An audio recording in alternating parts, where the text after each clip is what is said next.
Aksi keji Dimas Kanjeng terungkap setelah penemuan mayat Mr. X di Wonogiri. Cara kematian dua korban pembunuhan yang diduga diotaki Kanjeng Dimas taat pribadi sangat mengerikan. Leher korban Ismail dan Abdul Ghani dijerat tali, kedua tangan terikat ke belakang dan kepalanya dibungkus plastik kresek. Terungkapnya cara kematian itu setelah penyidik memeriksa 10 tersangka, anak buah Dimas Kanjeng, yang ditangkap lebih dulu oleh Subdit Jatan Ras di Treskrimum Polda Jatim. Untuk membuktikan itu, kami juga membongkar makam kedua korban dan melakukan tes DNA. Ternyata benar di leher bekas ada jeratan, ujar Kapolda Jatim Kombes Pol Anton Setiaji. Usai salat Jumat di Masjid Polda Jatim, Jumat, 23 September 2016. Lebih tragis lagi, kata orang nomor 1 di Kepolisian Jatim. Korban yang dibuang di daerah hutan di Situ Bondo hanya ditanam pelaku, tidak sampai 1 meter.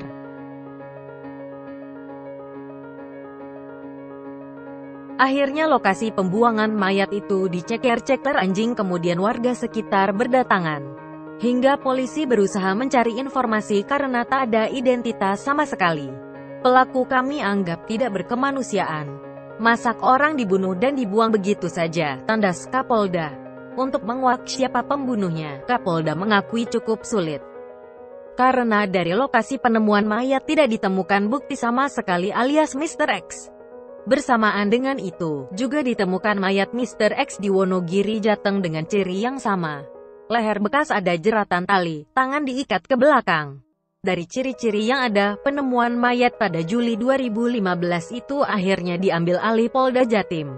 Kan biasa orang-orang tapal kuda, daerah sekitar Probolinggo dan Situ Bondo, kalau ditanya bilang, tak oneng, jelasnya. Menurut Kapolda, tersangka Kanjeng Dimas taat pribadi sudah mengakui keterlibatannya dalam pembunuhan terhadap Ismail dan Abdul Ghani. Waktu di kendaraan sudah mengakui kalau dia tersangka yang menyuruh 10 anak buahnya. Sekarang tinggal pengembangannya, tuturnya. Motif dalam pembunuhan ini dilatari ketakutan tersangka terhadap kedua korban. Karena korban Ismail dan Abdul Ghani adalah mantan koordinator pengepul uang yang akan digandakan oleh tersangka. Sebagai pengepul, mereka bertanggung jawab terhadap uang orang lain yang dibawa untuk digandakan. Setelah korban tahu jika uangnya tidak cair, korban yang diangkat sebagai sultan akan mengungkap dan dilaporkan ke polisi. Tapi korban ditawari uang 20 miliar rupiah oleh tersangka. Nyatanya kedua korban dibunuh, ujar Kapolda.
Otaki pembunuhan, si pengganda uang Dimas Kanjeng Taat Pribadi ditangkap polisi.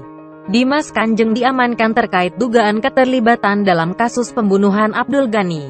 Namun pemeriksaan terhadap Dimas Kanjeng belum pernah dilakukan, karena panggilan tidak pernah diindahkan.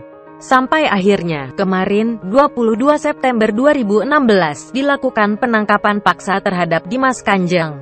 Penangkapan Dimas Kanjeng Taat Pribadi. Pemilik padepokan Dimas Kanjeng Taat Pribadi bermula dari dua kasus penemuan mayat, yakni jenazah Ismail Hidayah, warga Kabupaten Situbondo, dan Abdul Ghani, warga Semampir, Kraksaan, Kabupaten Probolinggo. Jenazah Ismail Hidayah ditemukan di Desa Tegal Sono, Kecamatan Tegal Siwalan, Kabupaten Probolinggo, pada 4 Februari 2015. Namun, kala itu jenazah ini masih disebut Mer-X karena tanpa identitas. Ismail merupakan wirausahawan yang bergerak dalam bidang jual-beli pakaian. Di luar kesibukan itu, Ismail pengurus di Padepokan Dimas Kanjeng Taat Pribadi sejak 2010. Di Padepokan itu, Ismail memegang jabatan cukup penting. Lalu pada 14 April 2016 Abdul Ghani, 40, ditemukan tewas dengan kondisi mengenaskan. Mayat yang dikenal sebagai bos perhiasan Batu Mulia itu ditemukan di bawah jembatan Kedung Areng, Kecamatan, Kabupaten Wonogiri, Jawa Tengah. Saat pertama ditemukan, petugas Polres Wonogiri sempat kesulitan mengidentifikasinya. Namun akhirnya diketahui bahwa korban adalah Abdul Ghani. Dia juga anggota Padepokan Dimas Kanjeng Taat Pribadi. Kasus pembunuhan Abdul Ghani lantas ditangani Polda Jatim. Sedangkan, kasus Ismail Hidayah ditangani Polres Probolinggo. Berdasarkan penyelidikan yang dilakukan Polda Jatim dan Polres Probolinggo, pembunuhan pada dua korban diduga diotaki orang yang sama. Jumlah pelakunya 22 orang dan 75% anggota Padepokan Dimas Kanjeng Taat Pribadi. Polda Jatim kemudian menangkap 7 tersangka yang terlibat pembunuhan Ismail Hidayah. 1 di antaranya meninggal di tahanan karena sakit, Sabtu, 25 Juni, sekitar pukul 18.30 WIB. Dia adalah Eto Sutaya, warga Desa Rejing, Kecamatan Tiris, Kabupaten Probolinggo. 6 terduga lainnya ada Misal Budianto alias Sahal, 48, warga Wangkal, Kecamatan Gading. Dia disangka terlibat pembunuhan Ismail Hidayah.